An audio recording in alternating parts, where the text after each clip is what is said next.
Because if we can't begin to talk about these, how are we going to even make then consequential decisions about them?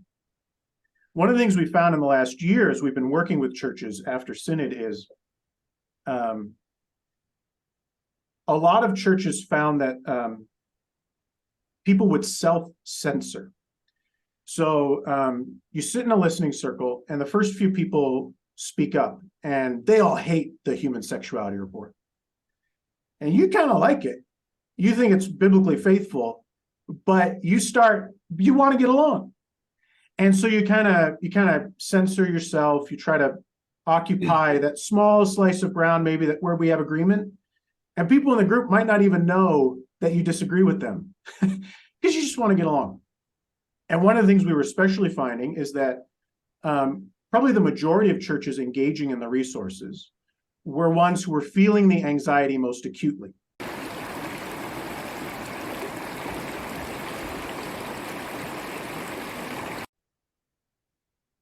Hi, this is Paul, and what I've got going today is something quite unusual. Joined with me are 4 Christian Reformed ministers.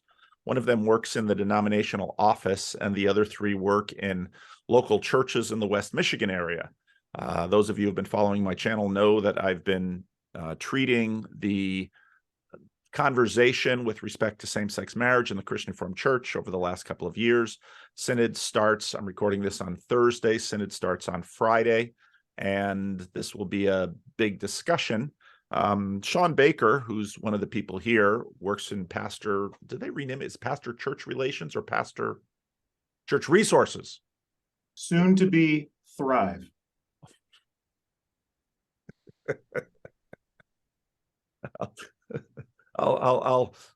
Okay, I'll leave that alone for now. And he contacted me because he did a process that involved these individuals and some others and thought it was a very helpful thing. And so he asked if we could do a video about it, and I was very excited to do so. Before we get to that process, I do want to do some introduction with each of the people here. Anybody who follows my channel knows that I'm a big believer in getting people's stories. We're not going to have a lot of time for 4 other new stories, but we'll at least spend a little more time than average on it, because that way, hopefully, we'll hear each other better and have a better understanding of where we're all coming to this. So, Sean, let's begin with you, because this began with you. Why don't you tell us a little bit about yourself, where you grew up, how you came to faith, what your sense of calling was, and how you landed in the soon-to-be renamed Thrive. Yeah, thanks, Paul. So I do work with Thrive Ministries, formerly Pastor Church Resources. I grew up actually as a son of a pastor. A career Christian Reformed minister. So I was born in Hamilton, Ontario, lived in British Columbia, and then mostly grew up in Kalamazoo, Michigan. My experience of the church was really positive. And I know not every pastor's kid has that. And I think some of that is probably to the credit of my parents, and some of that's just good churches and the grace of God. But I always experienced the church as a really positive force for good. And I experienced that in my own life during a season of kind of an acute loss in high school, where the church just really was everything you'd hope the church would be.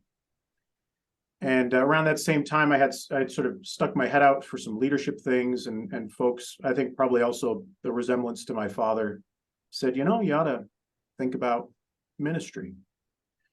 And the doors just kind of kept opening to that along the way. I had a real strong interest in the church as it could be an instrument for good in the community. I was deeply influenced by like Christian Community Development Association, John Perkins, that kind of stuff. And so coming out of seminary, I helped to start a campus ministry in East Lansing for a year. But then took a call back to Grand Rapids. And I said about the church that I served, Creston Church, I wanted a church, if it was up to me, I'd like to serve a church that didn't need to be convinced that their call was to their community. The mission was to the community. And I wanted to go to a place that had sidewalks, which for me was kind of a representative of a certain kind of arrangement of life together. So we lived in the Creston neighborhood, served at that church for 10 years. And one of the things that I always saw as a value, so I entered ministry like 2009, 2010. Those were like, I don't know, those were the heady days of like Obama's not a red and blue United States, but a purple one. And I remember thinking it was like a really great thing that the church that I served was diverse in terms of its politics, that it was a purple church. And I think part of what brings me to the work I do now with Thrive, coming alongside conflicted congregations, is I think it's just a lot harder to be a purple church now than it was in 2010. I think it was a lot harder by 2020 when I left for this position. And then after COVID, it's just way harder. And so my passion is really to help churches navigate these turbulent waters in ways that reflect the best of our faith, that lean into the gifts that the Spirit provides, the fruit of the Spirit, and say, let's not leave that at the door while we talk about our differences. And can we help? So my sort of MO in my work now is to come alongside really anxious churches. And I try to help them to see that God is in this, even this, and that in fact, God might be able to do something in you now that you wouldn't have been available to if everything was going swimmingly. And in that way, my work now is very pastoral, just like for the four of you in your congregations. You know that about the people in your church. It's hard to say that necessarily from the pulpit, but there's opportunity in seasons of distress for the kingdom to really shine. Thank you, Sean. I'm just gonna go around. So Rebecca, you're next. Tell us a little bit about where you grew up, the house you grew up in, your calling into the church, and then what led you into this process that Sean had started. Thanks, Paul. I grew up in Fremont, Michigan, here in West Michigan, just a little north of Grand Rapids here. I'm in Grand Rapids now. And I grew up in a Christian Reformed congregation. And my parents were people who loved Jesus deeply. They still do. And people who lived out that faith in their work and through their involvement in the church community, the Christian school community, that played out in so many areas of their lives. And they told me about Jesus and invited me to follow Jesus. So that's the origins of my faith. The reason that I follow Jesus today is because of my parents, and then a really nurturing faith community to be a part of too at a Christian Reformed congregation and a Christian school. So yeah, that community, a small rural community, is where I was formed and what shaped me for the person I am now. I went to Calvin University, and well, I guess it was Calvin College when I went there, and studied Bible and theology just because I found it fascinating, just because I loved those courses and wanted to learn more about theology. So that was what brought me to those studies. I didn't know where it would take me or didn't have a clear sense of what God's call was for my career in that regard. I also worked at a Christian summer camp in the summers, and to be a part of that faith community, a Christian outdoor camp for kids, I think I was also deeply formed by the ways that the camp staff worked very intentionally to form community with each other and then to provide formative experiences for children who came.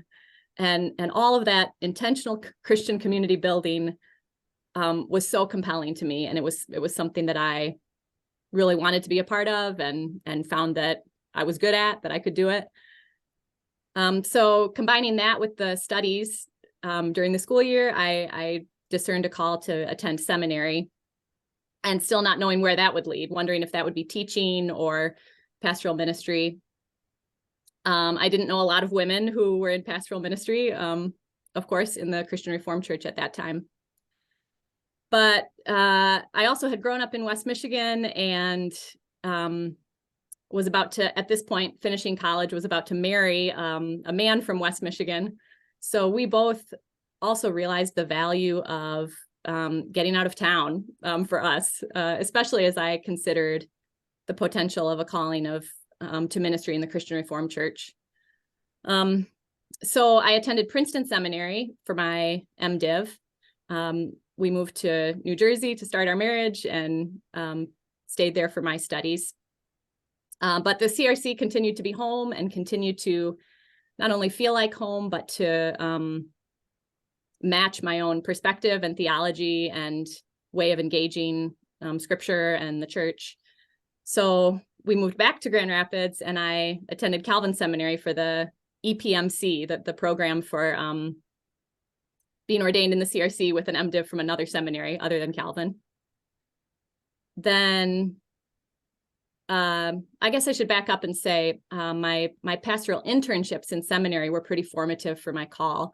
Getting to be engaged in the life of a congregation and to lead worship. Again, that was something that really made me come alive and felt like I could use my gifts in that context. So my first call to ministry was at Church of the Servant, which is here in Grand Rapids. They had a program for a while called a pastoral residency. So it was intended for first call pastors, and you get to be there for a 2-year term and learn from a more experienced staff, and kind of like a medical residency, you get to start practicing. And that was a really healthy way to start and a good place for me to start in ministry. When those 2 years were up, I received a call here to Calvin Christian Reformed Church in Grand Rapids. And that was 12 years ago. So I've been serving here since then. Okay, wonderful.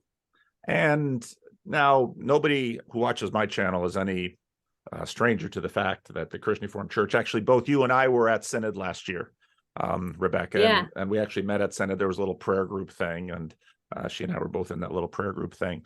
Yeah. So this issue is obviously may very well is definitely impacting the church and may very well rearrange the structures of the church in the next in actually a fairly short term. I would imagine for some people. How did you come into this conversation, and what about this process that Sean invited you into attracted you to it? Yeah.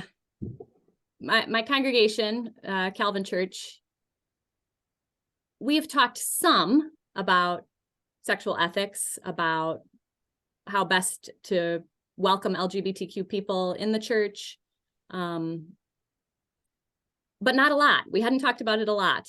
And when this became a more active conversation for us as a denomination, I would say there were a number of ways in which that conversation at a congregational level became more difficult. Not any less important, and I don't want to minimize the importance of having the conversation at a denominational level, but I just think maybe that's the best way to put it, is that it just became more difficult. Because instead of engaging each other in the congregation by saying, this is how I understand this, can you help me learn how you understand it? We were saying, well, I was angry when somebody from this other classes said this, and I'm responding to that instead of the person in front of me. I think it really complicated the way the conversation has gone for us locally. But yeah, I have used Sean's phrase that he just used, a purple church, to describe Calvin Church as well. That's true politically for us, and that's been true about our perspectives on same-sex marriage. We're not of one mind as a congregation.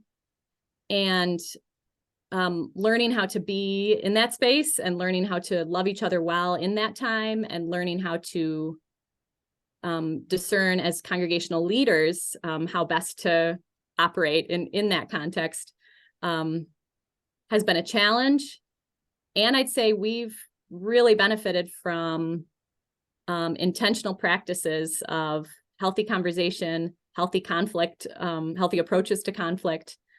We're still not all the way there, but we've been learning quite a bit, and really been blessed by the ways we've tried to engage that, and the ways we've been helped by others to engage that. So I want to keep learning about that too myself as a member of the denomination and as a member in denominational conversations.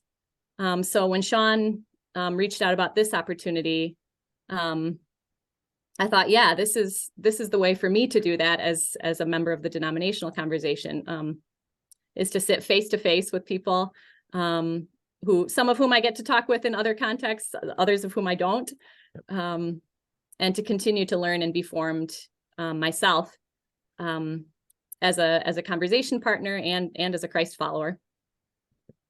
I maybe should comment a little bit on context. Most people watching this video won't know, but probably many people historically in the Christian Reformed Church that are familiar with Western Michigan will know Calvin Christian Reformed Church. It's a how old is the church? Over 100 years by now, I would imagine.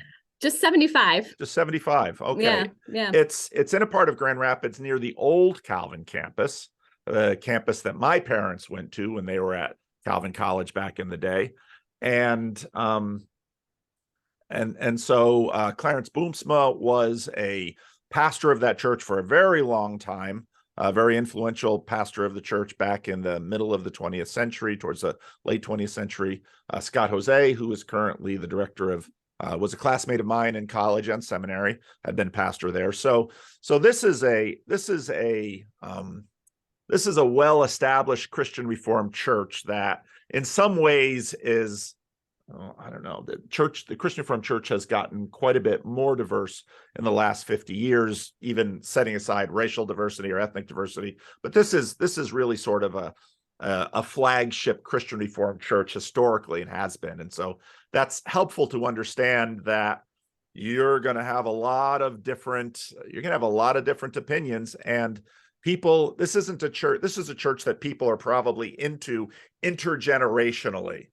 And so yes, having a conversation like this in a church like that, I would imagine not an insignificant thing. So. Yeah, that's true, Paul. Yeah, it's in really good ways and in difficult ways. Yeah, no, I would imagine. Yeah. And for all of us, I mean, there's no such thing as a generic church. Every church has its fingerprint, has its story, has its location. And so how a pastor deals with these conversations will very much be impacted by the context and history of the church. So, all right. Thank you, Rebecca. Darren and I have met on previous occasions, I believe, or at least interacted. A little. I think Synod 2015 out at Dorp. It could be. I remember chatting maybe over lunch one time or something. Yep. It's helpful to note that the Christian Reformed Church is not that big, and the cadre of ministers, you tend to bump into each other a fair amount. Right. So, Darren, you've seen the shtick now? Why don't you talk about yourself? Yeah, sure. Thanks for the invite, Paul. I've been something of a viewer listener at a distance. I can't consume nearly all the content you create, but I do get pieces here and there, and appreciate so much of your voice and how you encourage these kind of conversations. So I'm currently pastor at Shawnee Park, CRC in Grand Rapids. I like, I guess, some similar themes from others, but I grew up in a household of deep and sincere Christian faith, both mom and dad who were deeply committed. My dad was a Christian Reformed minister. He thought he was going to be an accountant when he was at Calvin. And then he did a summer workshop in ministry, and that redirected him. And we've always kind of laughed because I, in the course of things, ended up becoming a pastor, and my brother ended up becoming an accountant. And neither of us could do the other, I don't think, at all. So whatever in my dad could have gone either way, kind of split. So I grew up mostly in West Michigan, Byron Center area. We were also out in Denver, Colorado when my dad served a church out there, just long enough to really work a love of mountains into my heart that has endured. But otherwise, we were mostly in the West Michigan area. And then, I went to Calvin. I studied mainly for secondary education when I was at Calvin, and I had a religion and theology track that I think a little like Rebecca, I just found the study of Bible and theology compelling and interesting, and wanted to pursue it more. had some interest in ministry through like young life experiences, especially kind of a relational focus to ministry that came out of some of that. And then with education, I needed another major to go with that. So I ended up majoring in Spanish also. So I had a double major, met my wife, Sarah, while we were at Calvin. Sarah is also a daughter of for part of his career, a pastor. So we were getting it on both sides. And we were pretty much on track. We were thinking education, and we really both had interest in probably teaching overseas in some cross-cultural settings. And that's kind of where we pointed ourselves. Life took other directions for us, and we ended up deciding we were going to look for teaching positions locally here, at least initially. And I got a teaching position coming out of Calvin at Grand Rapids Christian High School, and taught there for 3 years, and my wife taught at the Potter's House High School. So we were both teaching, got started in that way, and then we got involved with a church in Granville, Hope Christian Reformed Church. And right towards the end of those 3 years of teaching, we kind of threw the doors open and said, Lord, where do you want to lead us? We're pretty open to the teaching overseas things was kind of our top priority. But I had taken a course, or maybe 2, at Calvin Seminary, partly just because after teaching high schoolers for a few years, I kept bumping into my own ignorance. There's nothing like teaching to make you aware of what you don't know and where you kind of want to pursue some further study. And I'd enjoyed it. I didn't know quite what to do with it at that point, but I mean, certainly seminary was in the realm of possibility. But what happened was the church we were involved in, a position opened up, a seminary graduate moved on from a neighborhood outreach position. So that part-time position and seminary kind of would work together, and that's what I ended up doing. So for 4 years, worked part-time at that church and pursued seminary studies full-time. And then coming out of that, I spent a couple of years really I stayed on at that church in a pastor of discipleship role. So I was ordained there in a part-time role with really some focus on spiritual retreat and prayer in some different channels. And then coming out of those couple of years, then we took a call. My first full-time pastoral role was at Blythefield Christian Reformed Church near Rockford, so north of Grand Rapids a little ways. And we were there for about 9 years, really good years at a community we really loved and appreciated. And then about 2.5 years ago, we made the move here to Shawnee Park, which brought some things full circle because I had taught at Grand Rapids Christian High, which shares the parking lot with the congregation I now serve. So the first Sunday I preached here, we were outdoors because of the pandemic, and I could look across the parking lot at the window of the classroom I'd taught in, like 18 years before. And that was kind of a fascinating full circle experience.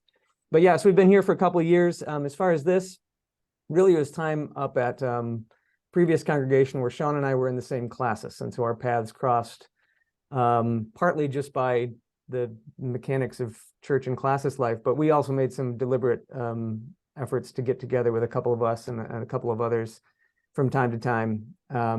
And so Sean just really became a good friend. And as this has all come up and seeing his work, we've conferred about it at different points.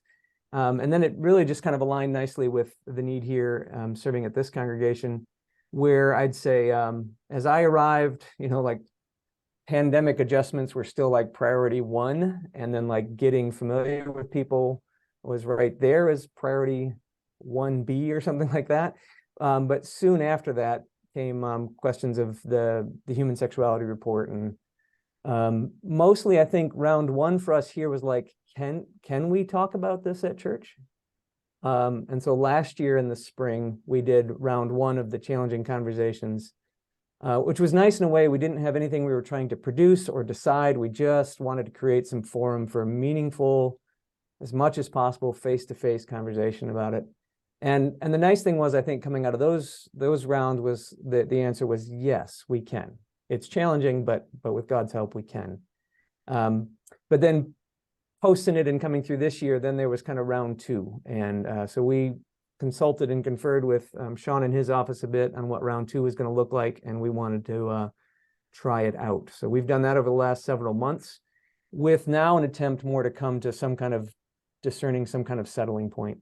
And that is not finished. So that's still kind of in motion, but an outgrowth of that was to say it would be interesting to gather with others and hear other churches who have gone through that process or are thinking about it or have done something like it, and to kind of offer what we are working on, and get some feedback, but also to hear what others are working on and gain from some of their wisdom as well. So I mentioned, let's see, family. So I have my wife, Sarah, and then we have 4 kids, 2 who are in high school across the parking lot, and then 2 who are homeschooled in the middle school grades basically now. And it's summer, so they're all at home right now. But enjoying that long summer. Well, wonderful. yeah. That summer's one of the nicest times to be in West Michigan. Yeah, today's just a beautiful, beautiful day. Especially early summer before it gets too humid. Yeah, these are the kind of days you want to like bottle up and save for the other days and wish you could pull one of them out now and then. Absolutely. So if Calvin CRC is sort of by the old campus, in some ways, Shawnee Park is in, let's say, the next ring. That's right. Much more of a community like the new Knollcrest campus and like the big new Grand Rapids Christian High. And if you're in Grand Rapids, you have a sense of history. You can sort of watch the development of the Christian Reformed Church, and while still in the Grand Rapids city limits, you're sort of in a more of a suburban ring rather than, let's say, a early 20th century ring. Correct? Yeah, that's right. So Shawnee kind of emerged. They first started in the 60s, meeting at Calvin Seminary's chapel. And then this piece of property adjacent to the high school became available, and they built here and moved and settled here. So yeah, it was closely in those circles. But yeah, one kind of ring out from where like Calvin is. Yep.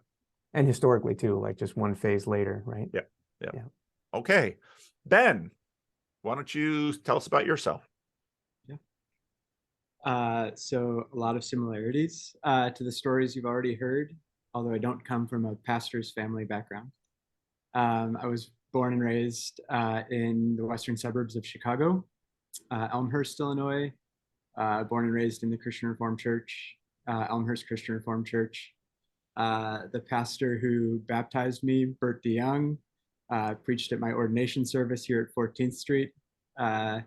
So those sorts of deep and interconnected relationships that exist in the CRC that make it so much of what it is certainly have shaped my life as well. My own story of faith, just grew up in a beautiful and deeply faithful Christian family. Parents, 3 older sisters. I was the baby, the only boy, a trailer by some degree. So all of them were dating or married by the time I kind of came into my most formative years. You were better than a puppy growing up. I mean, so I not only had 3 sisters, I also had 3 older brothers in many respects. It was a wonderful home to grow up in. In terms of my own sort of faith story, I always go back to my baptism, right? Like the gracious initiative of God. That began right in that moment and right there. And I feel like whatever has happened since has been just the unfolding of God's gracious faithfulness that I was wrapped into beyond myself there. There's moments along the way, of course, that feel significant, that you point to as moments where your own trust deepens.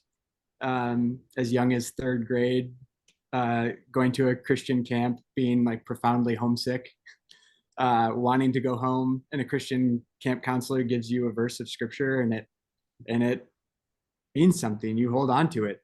You don't let it go. You say, God, if you get me through these 2 weeks, I'll do anything. And he does, and you trust a little more.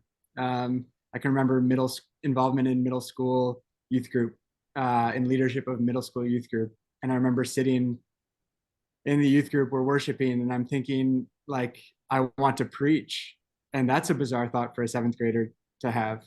And so some of those like initial inklings of a call to ministry go back quite a long ways for me. Late in high school, some of that began to crystallize, kind of being in a chapel service at Timothy Christian High School, and my initial sense of call going back to that moment. in as close to a sense that I've ever had of a sort of audible voice of you're called to ministry. I didn't know what that meant at the time. I didn't want it, frankly. I wanted to make a lot of money, and I didn't think that that was a possibility as a pastor. And so lo and behold, but actually had a really beautiful conversation with my dad about that.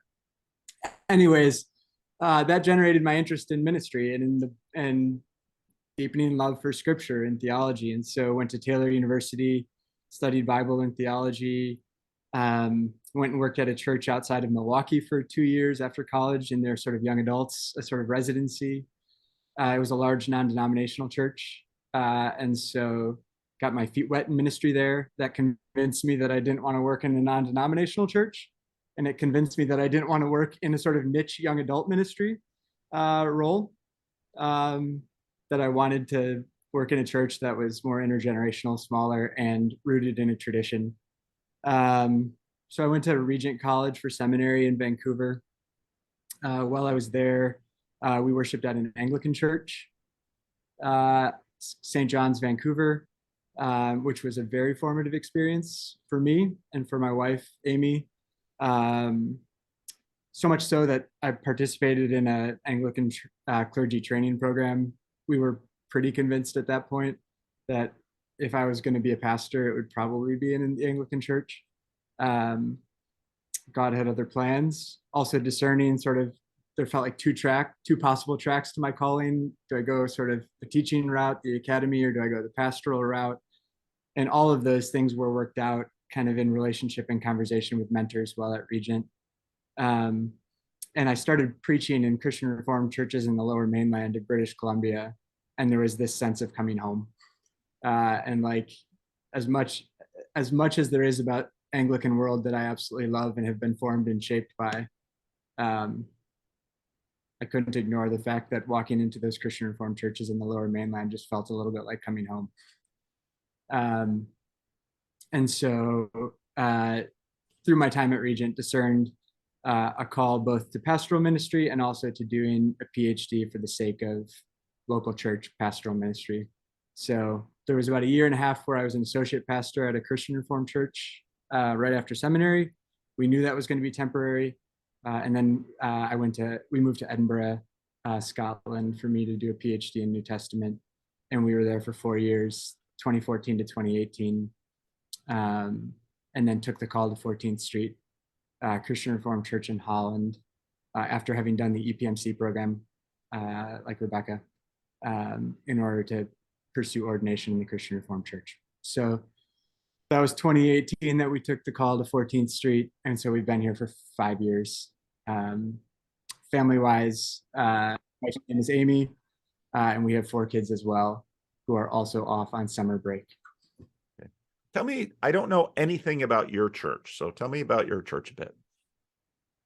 Yeah, I mean, it's a beautiful and a lovely and a wonderful congregation that I am so grateful to be able to pastor. Feel sort of not just called to the Christian Reformed Church, but in the call process, just felt deeply called to this church. It's a church I love. Its history goes back to 1902. So 121 years this summer. It is the first English-speaking congregation in Holland. It was planted more or less out of 9th Street or Pillar and Central Ave. Groups of families came out of both Pillar and Central Ave, kind of in that second, third generation of Dutch immigration. The kids are speaking English, the parents are speaking Dutch. The kids want to worship in English. And so it was started out of Pillar and out of Central Ave as an evening service in English for families to worship together. And it became its own church and grew quite quickly early in its history because of that, because it was the only English-speaking congregation in town. And now older churches go through a lot of changes. How about the last 10 years? What are some of the church's questions, struggles? What sort of niche of ministry are you really developing? Yeah. I mean, I think one of the things I love about 14th Street is there's just a deep sense of continuity with the past. So if you go and read the 50-year anniversary booklet of 14th Street, which I have done, like the deep sense of community and intergenerational ministry is so recognizable. This real sense of church as family and of deeply engaged in each other's lives and love for Christ and love for each other. It's been at the forefront of some of the interesting conversations in our denomination and in Classes Holland with regards to things like women in office, with respect to things like children at the Lord's table. The initial overture that came to Synod for children at the Lord's table came out of 14th Street, and the previous pastor, Marv Hoffman, and Bob and Laura Keeley, kind of integral in spearheading that. So just a really thoughtful congregation in that sense. Lots of connections to Hope College, Western Theological Seminary. People who are engaged institutionally in the life of our denomination. So we're not Grand Rapids, but there's a lot of that sort of institutional engagement still in a church like 14th Street. Okay. All right. Well, I'm going to go back to Sean, but I'm going to say a few words about kind of contextualizing Sean too, because even in, sorry, I laughed at Thrive. It's just, I'm still dealing with the resonate thing. These things ripple, they take a while to ripple out to California. I get my banner 2 to 3 weeks after you guys do. What's that, Sean? Of all the changes we've got to deal with in the week ahead. That's true. This is a very small one. Could be the biggest thing. Yeah. Oh, if that were only the case. Now, pastor of church relations is an office in the Christian Reformed Church. There are offices and agencies, and that's always changing too. And even if you look at pastor church relations, you get a sense of the denomination had a sense that, well, when ministers and their congregations sort of, sometimes it's ministers getting trouble, moral failure, sometimes there's a conflict and they don't see eye to eye. And so pastor church relations would step in and try to help the situation. Pastor church resources, you can see sort of the transition because, well, it's not just always the pastor. Sometimes it's the church and they really need resources to figure out how to, for the church to get out of a place where they're just sort of stuck with their own internal things and get back into a posture where they can thrive. And so you can see how thrive would be in continuity, because the goal of the office and those who work in that office are to often help churches get out of their own way and be able to thrive and flourish and do productive ministry. So again, as anybody who watches this channel knows, the Christian Reformed Church has been like almost every other major denomination in North America or the West has to deal with the sexual revolution,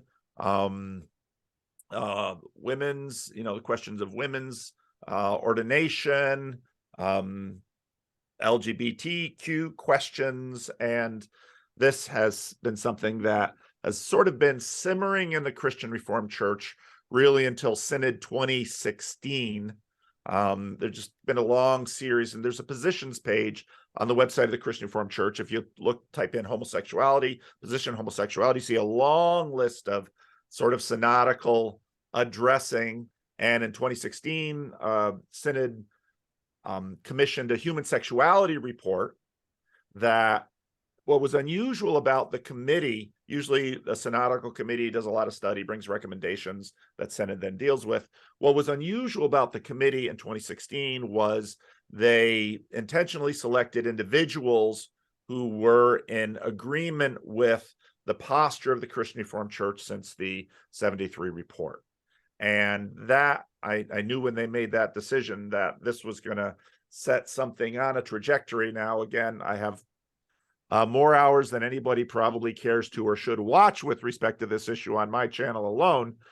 But that, of course, in some ways came to a head at Synod last year with the Human Sexuality Report and the way that the report positioned confessionality with this position.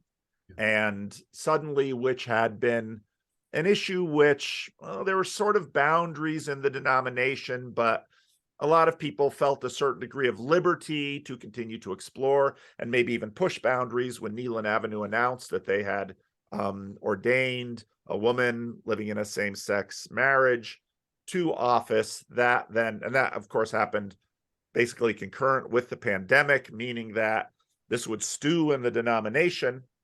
Obviously, a lot of the focus on my channel has been, how does this play out denominationally?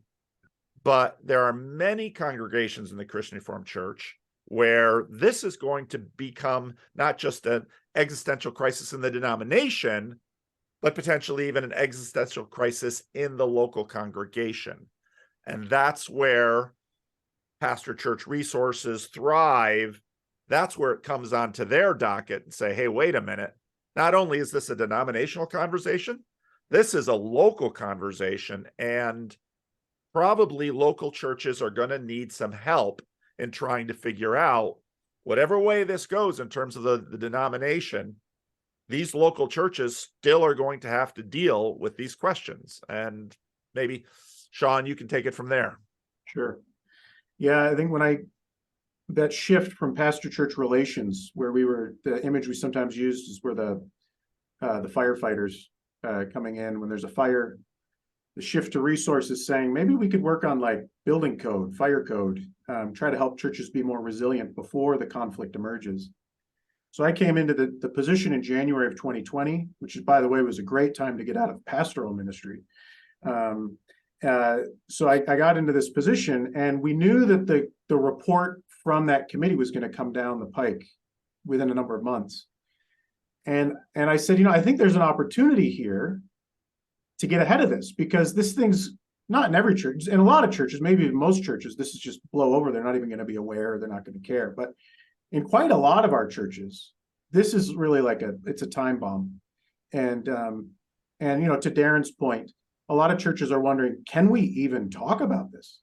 Like, we have carefully avoided this topic, maybe for a long time. And I said, what if this was a way to teach our churches? There's a felt need here. What are we going to do? Is there a way to give churches some user-friendly resources to try to structure those conversations? And I thought about it really just in terms of what would I wish existed for my own purple church? I knew that I wouldn't want like an endless conversation, like let's just keep talking forever and ever. Like, we need to arrive at some decision, but could we even talk about it in the first place? And so that's set off. First, it was called the Challenging Conversations Toolkit, and now it's Next Steps Discernment. And the idea is, through especially listening circle format, you pass a talking piece, there's structured questions. Can you get into the issues? Can you talk about them in meaningful ways? Not just superficial, but meaningful ways, while also maintaining like a respectful, gracious posture toward one another. Because if we can't begin to talk about these, how are we going to even make then consequential decisions about them? One of the things we found in the last year as we've been working with churches after Synod is a lot of churches found that people would self-censor. So you sit in a listening circle, and the first few people speak up, and they all hate the Human Sexuality Report. And you kind of like it. You think it's biblically faithful, but you want to get along. And so you kind of censor yourself. You try to occupy that small slice of ground, maybe where we have agreement. And people in the group might not even know that you disagree with them because you just want to get along. And one of the things we were especially finding is that probably the majority of churches engaging in the resources were ones who were feeling the anxiety most acutely. And so that would be more affirming churches or more open churches. And in those churches, there was sometimes a lack of a really robust face to the traditional position. And churches were feeling like they were losing out, not having that. That's where the idea of a retreat first came up. Like, what if we could curate a group to have this kind of conversation? What if we could make sure that we have people representing these different views who who had the capacity to lean in for what I sometimes call a grace and truth conversation. In theory, our assemblies should be able to house this kind of conversation. You've got usually enough diversity in the room for that. But our assemblies tend to be adversarial, right? Once emotion's on the floor, I'm the fool who's tried to make amendments on the floor of synod. Like, it just doesn't happen. Like, it just does not happen. Like, once the advisory committee has submitted their recommendation, it's yes or no. And you feel like it's basically my side or their side, and I got to win. It's not really helpful for curious questions. I can't ask Benj, like, hey, what did you mean when you said that? Because that's like a show of weakness to my side. I can't say to Darren, oh man, that was actually a pretty good point. Tell me more about that. Because again, we're at this point of needing to win. And so you're surrounded by really wise discerners, but they're in an adversarial posture where it's hard for that insight to emerge. So we said, what if we didn't make it adversarial? Let's do it on condition of anonymity. We won't say who's participating. Just show up. And let's have the kind of conversation that I think a lot of people are craving. Now, I know a lot of people say, hey, we've talked about this for years and years and years. Most people have not talked about it for years and years. And most of them have not had the kind of conversation they want to have, which is the kind that I'm talking about, the kind where you can say, help me understand where you're coming from, because I don't get it, or I don't understand. The kind of conversation I think you try to model, Paul. People crave that. And how do you make that happen in a group? So we said, let's try to curate a group. Let's have them actually prepare, kind of imagine like a letter to your congregation. This is how we're going to proceed with respect to the human sexuality decisions of our denomination. And then let's offer that to the group for their honest engagement. And actually, these three here each submitted scenarios. We don't have to get into the weeds of what they submitted, but part of what they demonstrated for the group that really cracked that retreat open was each of them said, listen, I'm trying my hardest to be faithful here. Can you help me see what I'm not seeing? Can you give me feedback? Because it's just hard to get that kind of engagement, and we want it. And when these three sort of set that tone with the rest of the 9 participants, what you saw was people really giving, I think, very constructive, sincere feedback to one another of the sort that I think we all believe is possible in our assemblies, but it's just really rare. And for me, it was a proof of concept that it is possible to have these kinds of conversations, but they typically require a fair bit of preparation. And I think they need to be in a non-adversarial setting where it's safe to be curious, and it's safe to be vulnerable. And our assemblies don't always offer that. Well, that's really good. That's really helpful. And those of you who have known me or at least heard from me before the YouTube thing, which was completely disconnected from any of this stuff, actually, I've for years really wanted to encourage the Christian Reformed Church to have confessional conversations. And when I don't think a lot of people understood, it's not their fault, what I meant by confessional conversations. I found generally that when people sort of on the progressive end of the denomination heard that, they sort of shied. They liked the word conversation, but they were nervous about confessional because they had a sense that this was something that could be used against them. This was a stick. And that's in a lot of ways a lot of the reaction to Synod 2022.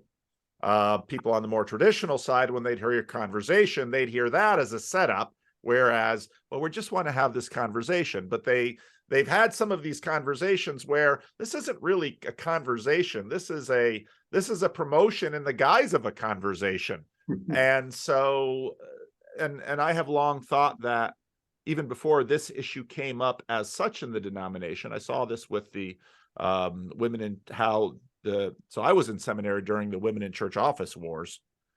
I saw how many of the dynamics that Sean just laid out were very true in that. And the denomination was able to, at the cost of about 60,000 people leaving, broker a political, structural, procedural compromise with respect to that issue. But the issue still simmers. And that is the simmering of that issue in some ways has set up some of the explosiveness around this issue. Yeah. And so I haven't really had a sense of, okay, we certainly need to have better confessional conversations. But as Sean said, our assemblies are set up in a particular way to accomplish particular things. And it's helpful to understand that in the Christian Reformed Church, you have Synod, which is the one that gets all the visibility because it's the broadest assembly and it meets once a year. And then you have these classis meetings of all these regional groups. And in many ways, that's an area of the church that has long been sort of neglected. It's really vital for the health of local churches because a lot of local issues actually sort of come up to classis. They never really get all the way up to Synod. So, and I focused, before the whole YouTube thing, a lot of my ministry focus was in my classis, just trying to help classis become a resource for local churches. But even though over the last 40 years, there's been a fair amount of, fair amount, that's maybe even too much. There's been some experimentation with respect to classis that maybe at this level, we know we need a business meeting where we have rules of procedure and it's a winning and losing things because decisions have to be made. But there's also these other processes that need to happen for the health of the local churches. And so I was really excited to, hear what Sean was doing. And I'm not really surprised that it's sort of Thrive or Pastor Church Resources that because they're the ones sort of keeping their eye on this thing. Yep. So maybe Sean or the rest of you, you can come in as you will. What made this different from some of the other processes that you had been involved with? I can say some. I think there were a number of things about how Sean and others on his team structured the conversation that were very important for how the conversation itself turned out. And some of the structure could even seem silly on the surface, like the talking piece itself. You have this little toy that you're passing around and whoever's holding it gets to speak.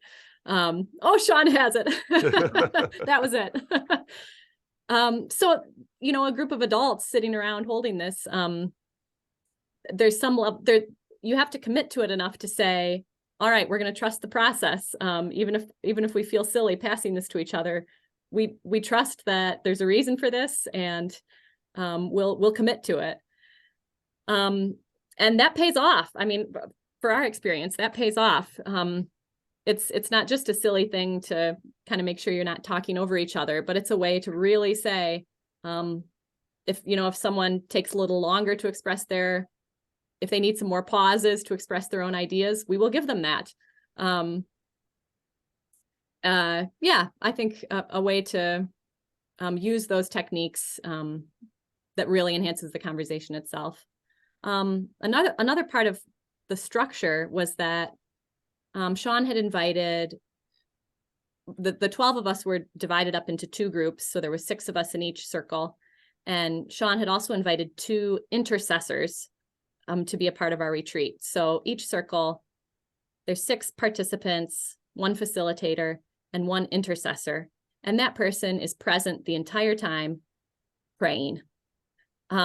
They say a couple things, but for many of the questions, they don't respond. When they get the talking piece, they say, I am praying as I listen to you.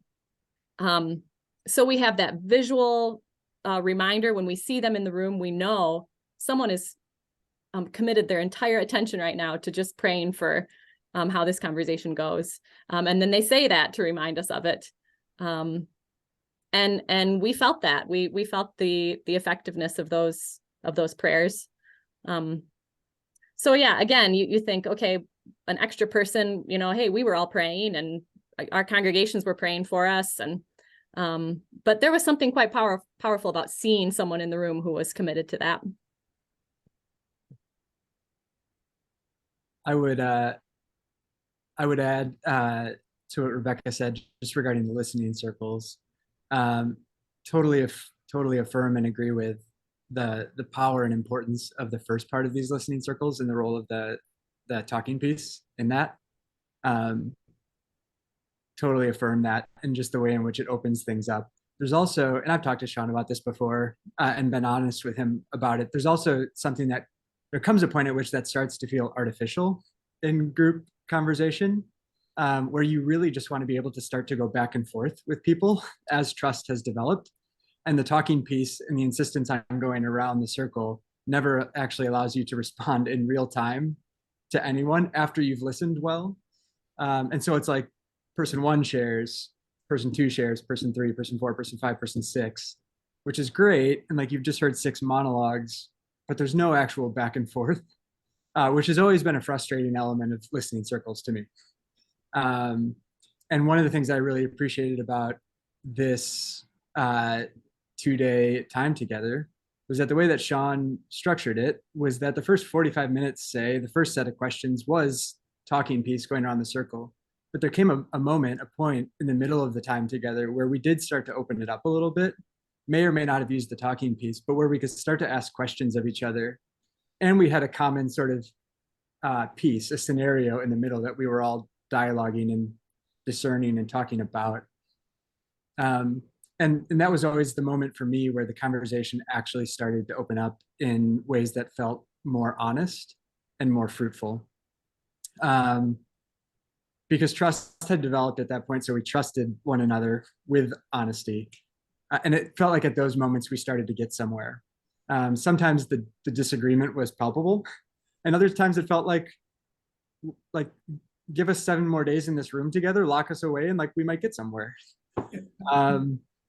So that's that. The other thing I'd say just on structure is we had 2 days, right? And I think it was really important not to overprogram those 2 days, because a lot of the most important conversations happen not just in the listening circles, but in the meal conversations, the time where you're taking a walk, the side conversations, the offline conversations. And it was just really important, I think, for us to be together over a longer period of time. The greater investment in time had a greater payoff because there was time to develop relationship. Yeah. Go ahead, Darren. Sure. I mean, I all of that resonates. I think the fact that we had a couple days meant we were able to be relatively unrushed. There was relational space and time and moments and meals and worship together. And because we had to sit in circles, it was eye to eye, face to face. And it resonated with something we've worked on congregationally too, where we've said, conversations like this over devices and even documents like have a supplementary role, an important one, but they don't replace eye to eye, face to face conversations as kind of the primary mode. So I'm grateful to do this too, because Paul, I probably wouldn't get a chance to talk to you over in California if it weren't for something like this. But that finding ways to give priority to just incarnational face-to-face conversation seems really an underestimated benefit and gift to this kind of thing. So you were all sort of pulled out of your local churches, and so were you there with some of your congregational leaders at this event, or was it just clergy in this event? Yeah, clergy, and then Sean and staff and the people he invited to help with prayer and worship and that kind of thing. Okay. And I very much want to, accentuate the trust element. If there's anything that I've really tried to, the nice thing about YouTube is that the bandwidth is nearly limitless. And so again, part of what makes my channel odd is that I will take 2 hours to get to know someone, or at least an hour before we actually talk about what all of the sort of conflict I mean, YouTube is driven by conflict, as Twitter's even worse, and Facebook is just as bad. Right. But the part of the benefit of YouTube is, and I've seen this over the course of the channel, that some people, when I'd first introduced them, maybe it was a human sexuality issue, maybe it was a doctrinal issue, maybe it was they're an atheist, theist issue. But once someone has had 2, 3, 4 hours to sort of get to know the person, okay, they're an atheist, but I can still trust them in these ways. And that's common with people, is that we don't extend ultimate trust over every area with every individual. Trust is usually contextualized, but trust is absolutely essential for dealing with conflict, and to have actually conflict be productive. And yeah, so building trust is important. So this process was done with clergy. What are some of what did you as clergy take away from this that you thought, oh, maybe this might be useful for my church?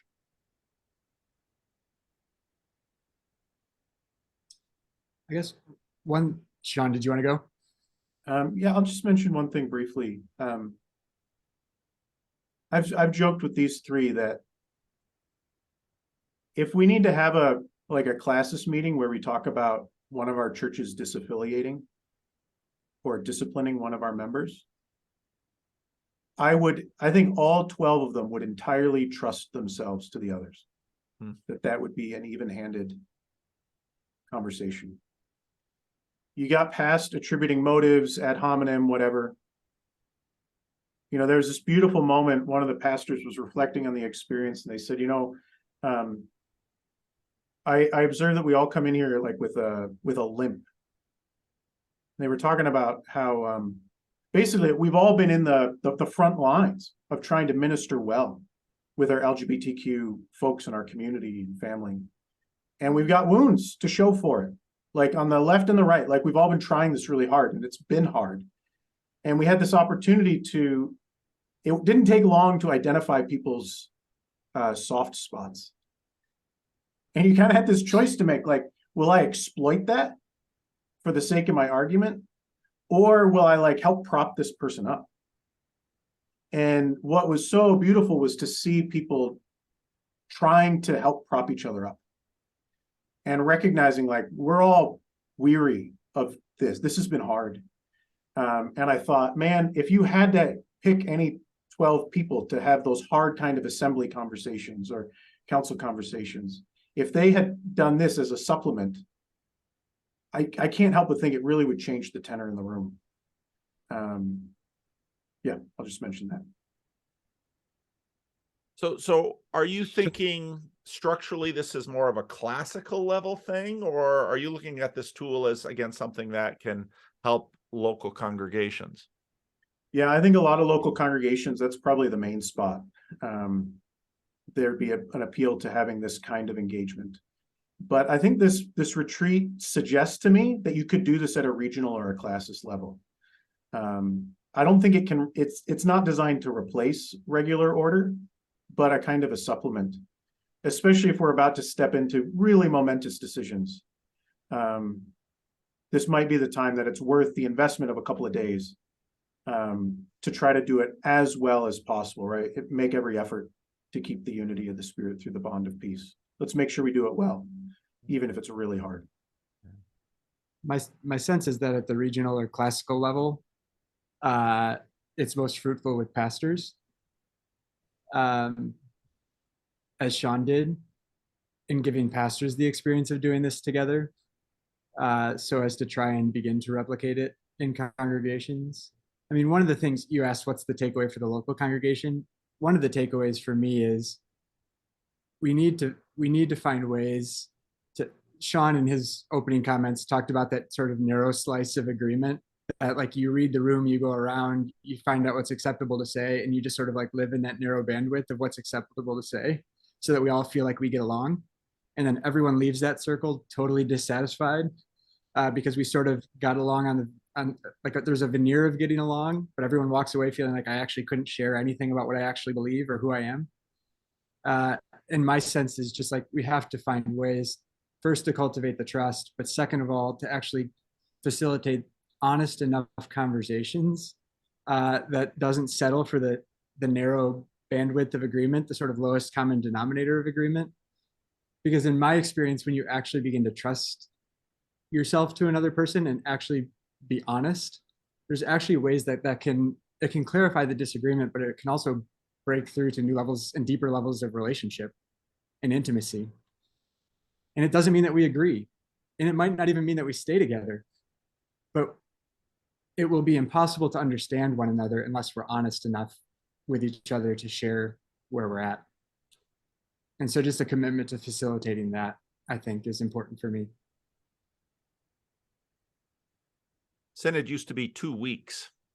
I'm old enough to remember when my father went to Synod for 2 weeks. And I think two things. Number one, we are increasingly rushing, partly because we can. We have, if you had to travel cross country to go to Synod by car, 2 weeks wouldn't seem crazy. You might be gone a very long time, but the pace of life was just slower then. Also, the Christian Reformed Church is, when I was growing up, it was not uncommon around, even as a child, around the table, listening to my parents and my grandparents talk names and, names of clergy, certain, so-and-so went to this church, so-and-so went to this church. It was not that they necessarily did real well when it came to conflict back in the day. You can read those histories, but there was a sense of, we certainly have our church business, we have our doctrinal beliefs, but we also have this other layer of relationship. And those two things were always part of one another. And, I think part of, when I think about, say, going into Synod, part of my concern is just as you said, Sean, that everything is set up for a certain thing. And, even if there tends to be, when things are programmed for Synod, it's usually, well, this is an education. And increasingly, education in our country with respect to all sorts of issues feels like indoctrination by one side or another. And so then there's resistance.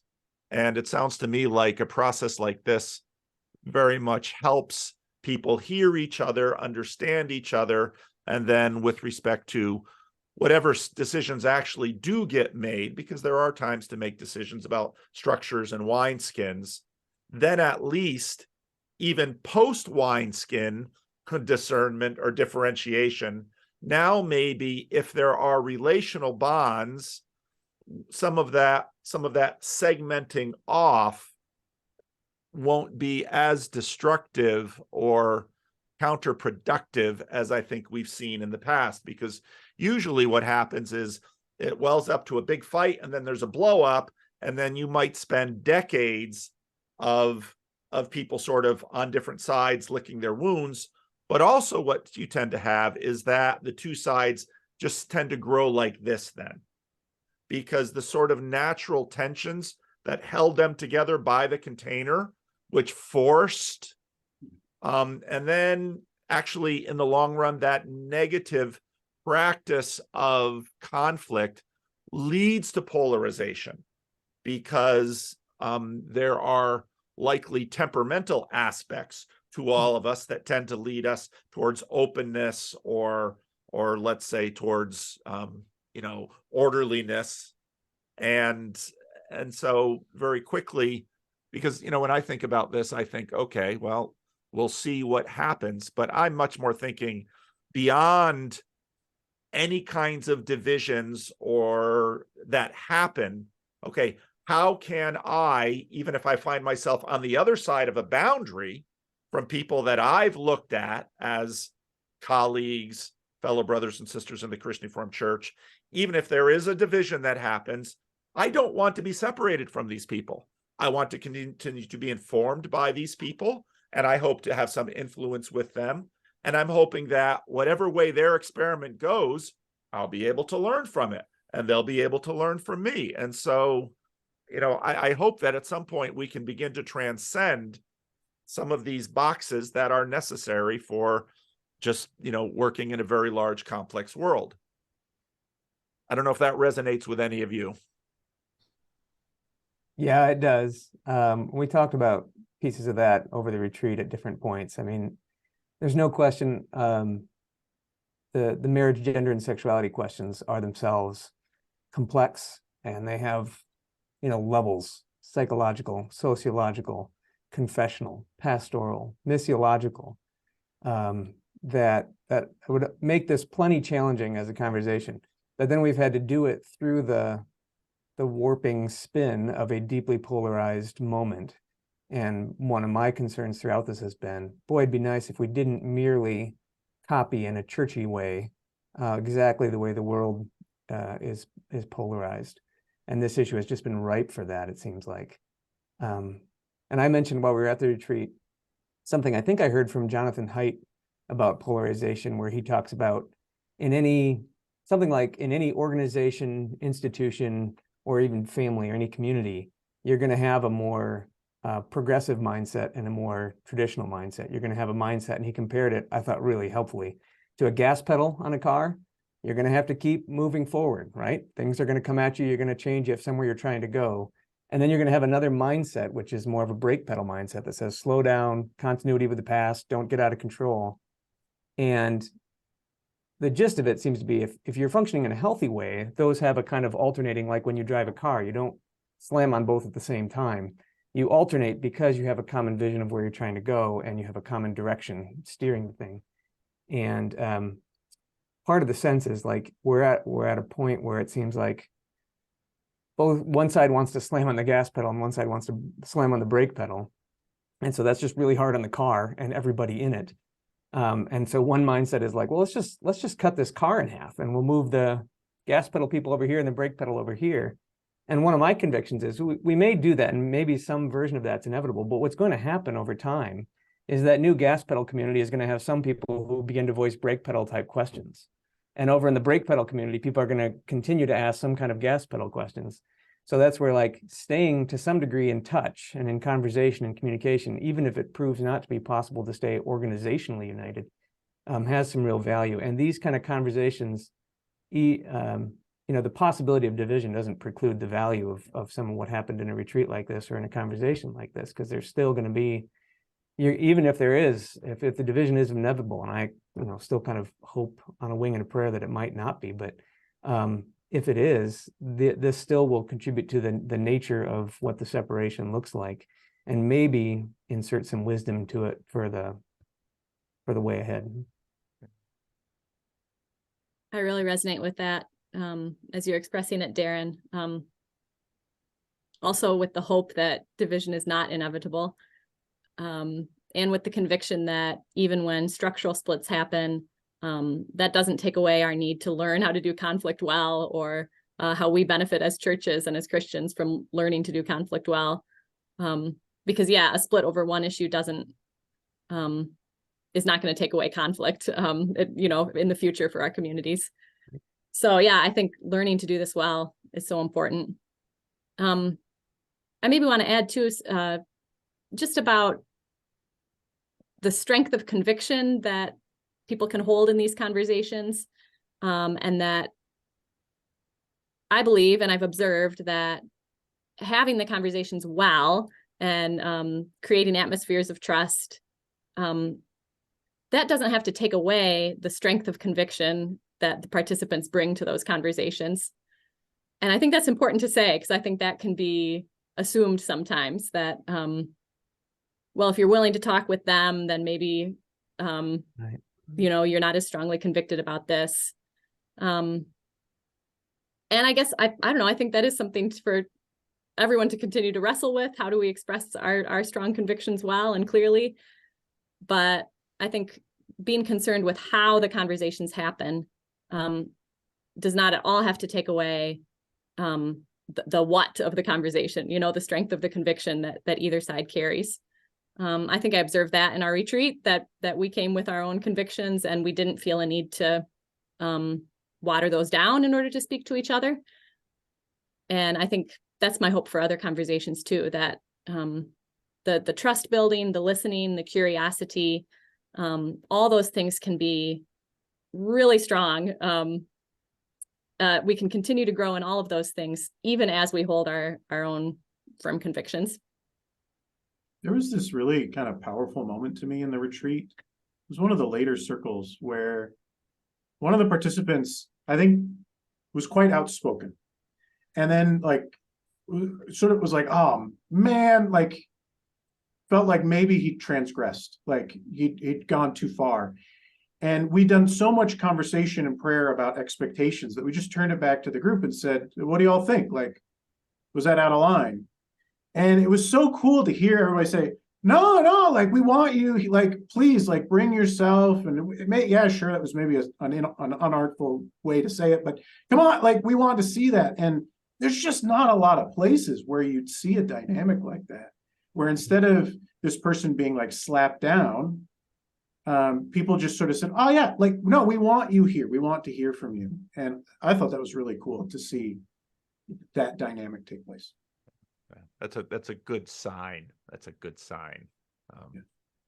That people, we all want to be known and love and be loved. I mean, that's just so basic to us that when you can you can create a space where that happens. And I think you're right, Sean, that these kinds of conflicts are have the potential for blessing, and we often aren't blessed by them because getting to that space is not easy.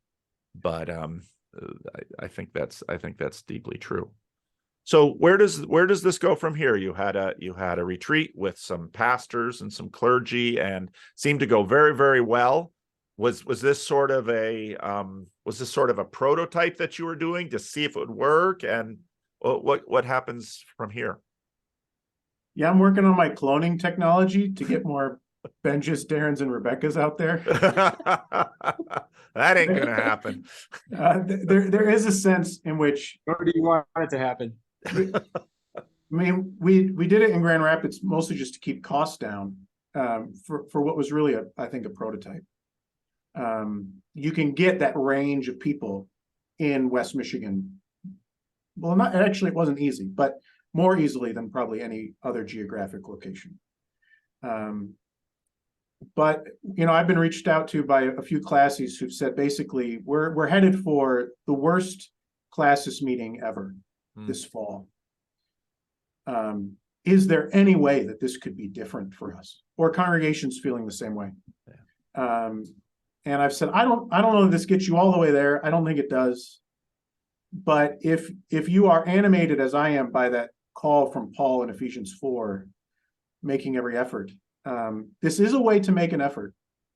And this could be used by a congregation or classes. And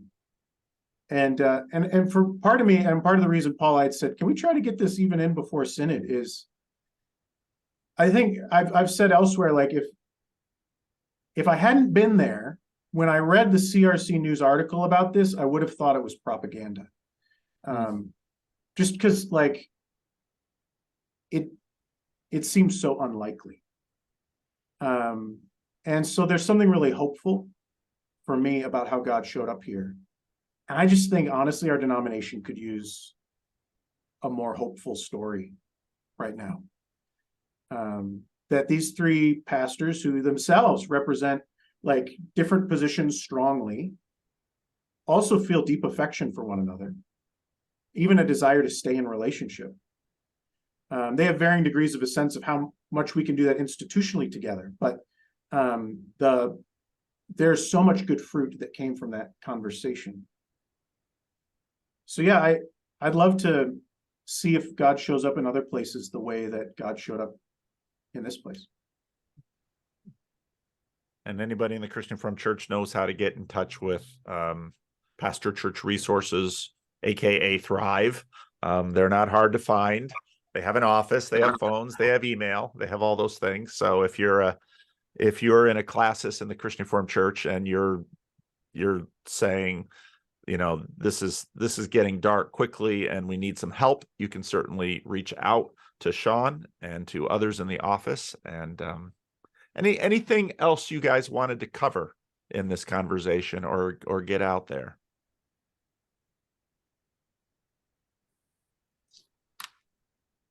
Most of the people I get on YouTube, I can't stop them from talking. You guys are so polite. Yeah, let me hand the talking piece to the. That's right. Sean's the only guy that's got the piece. It's a setup. I knew it.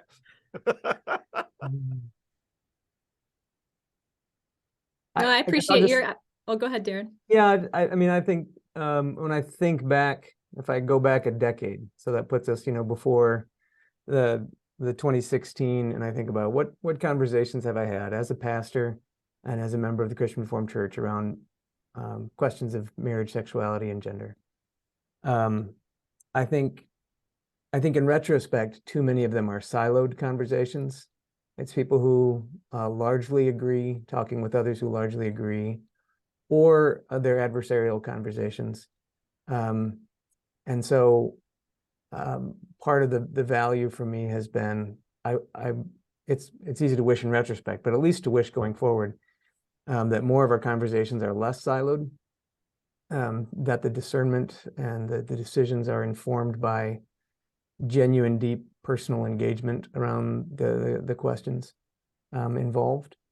And that involves a good deal of wrestling with scripture together, wrestling with tradition together, wrestling with implications together of the positions we take, and doing it in as honest and forthright a way as we can. And yeah, that may not mean that we hold organizationally and institutionally together at all levels, but boy, I think there'll be more wisdom if we can have those kind of conversations more and more often, rather than very late in the game or something like that.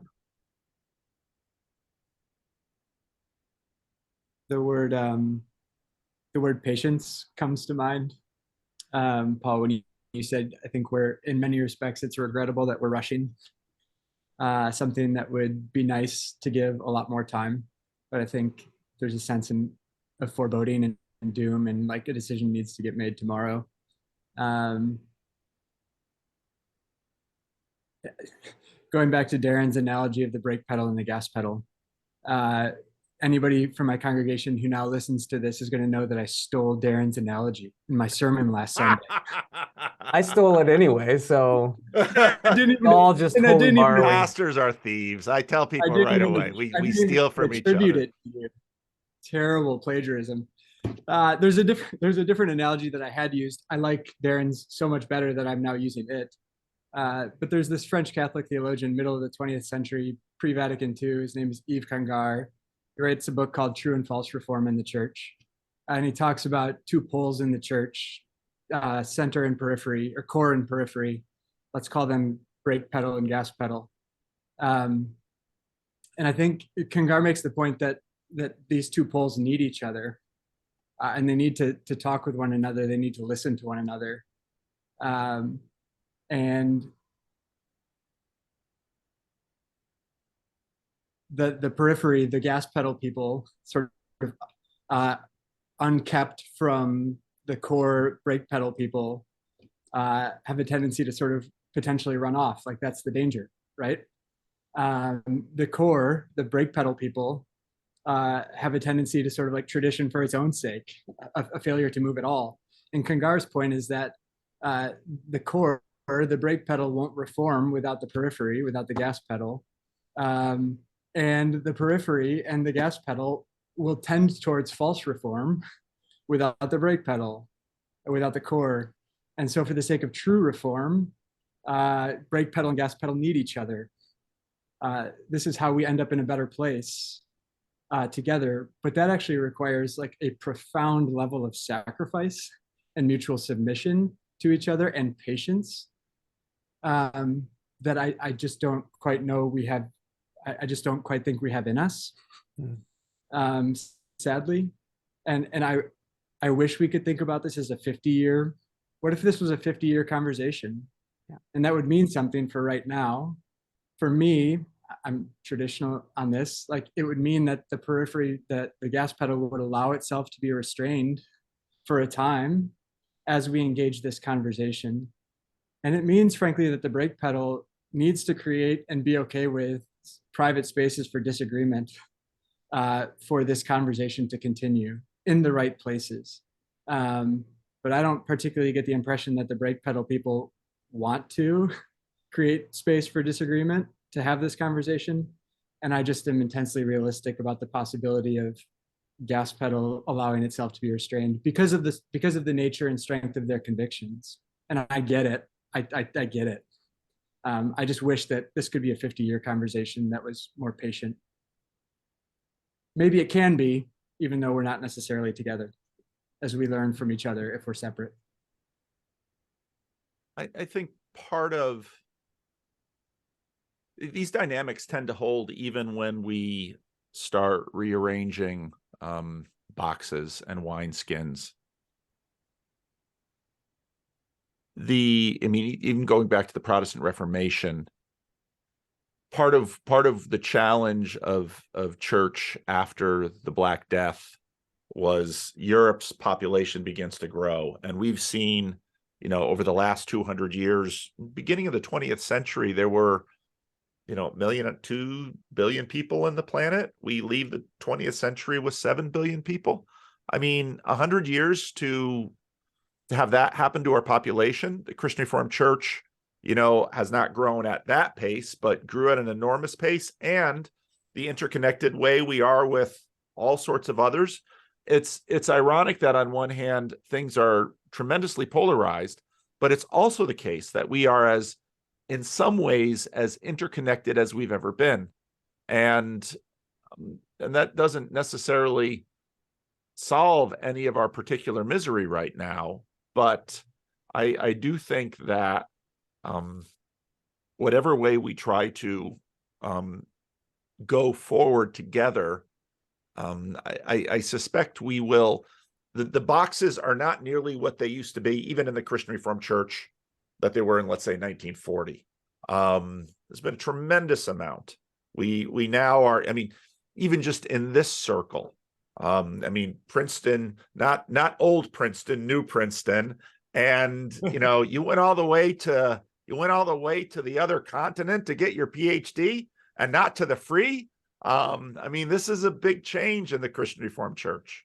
So we will see what comes this synod, but I really appreciated when Sean pitched this to me.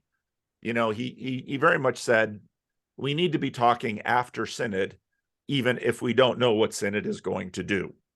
And we need to be anticipating whatever reality, which right now we can't really forecast, and say, let's help address that reality. Because in many ways, what holds us together, that will still remain whatever synod does. Those relationships we have, those remain our commonalities. So I think we do have to keep thinking beyond just the wineskins and the boxes. And I think then, especially as we develop new structures, given whatever changes in structures happen, all that this conversation has borne witness to, I think, will be something that can go into the next iteration as well. So, all right. Anyone else wants to say before I land the plane here? I'll just mention this briefly, Paul.